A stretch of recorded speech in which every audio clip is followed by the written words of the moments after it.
Как вы понимаете, ничего подобного ни у кого в мире пока нет. Personne au monde ne dispose de telles armes, a affirmé à plusieurs reprises Vladimir Poutine dans son discours choc devant le Conseil de la Fédération qui réunit les deux chambres du Parlement et tous les politiciens qui comptent en Russie. À l'aide de vidéos et de films d'animation, il a montré aux Russes et au monde ce sur quoi les chercheurs militaires travaillent ici depuis une quinzaine d'années. Toute une nouvelle génération d'armes stratégiques sophistiquées prêtes à être fabriquées ou déjà en production. Et voici Sarmat, un missile balistique intercontinental à tête multiple capable de défier les systèmes de détection. Et puis des missiles de croisière supersoniques, certains à propulsion nucléaire, dont le rayon d'action est incroyablement grand, pratiquement indétectable. Ou encore un drone sous-marin 100 fois plus petit qu'un submersible qui peut se déplacer à des profondeurs records et transporter une charge nucléaire.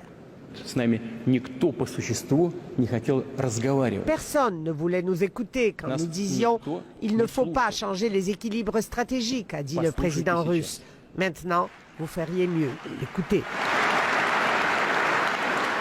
La surprise, elle est venue des armes hypersoniques. On sait que les États-Unis, les Chinois, les Russes travaillent sur des armes hypersoniques, mais personne n'imaginait, en tout cas pas moi, que les Russes étaient aussi avancés et qu'en fait ils étaient sur le point de se doter, de mettre ces armes en dotation. Pour cet expert militaire, Vladimir Poutine a lâché une véritable bombe en suggérant qu'une bonne partie de la défense occidentale est obsolète face à la Russie. La donnée du bouclier antimissile est quasiment aujourd'hui injustifiable.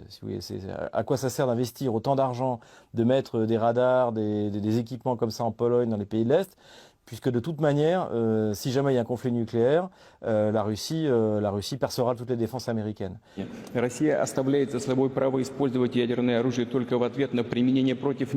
Vladimir Poutine a répété, la Russie n'utilisera ses armes que si son territoire est attaqué ou si un de ses alliés est visé par des armes de destruction massive.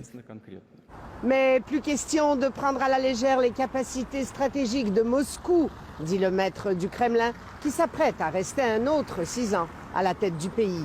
Attention, la Russie de Vladimir Poutine pourrait s'avérer être un ennemi redoutable.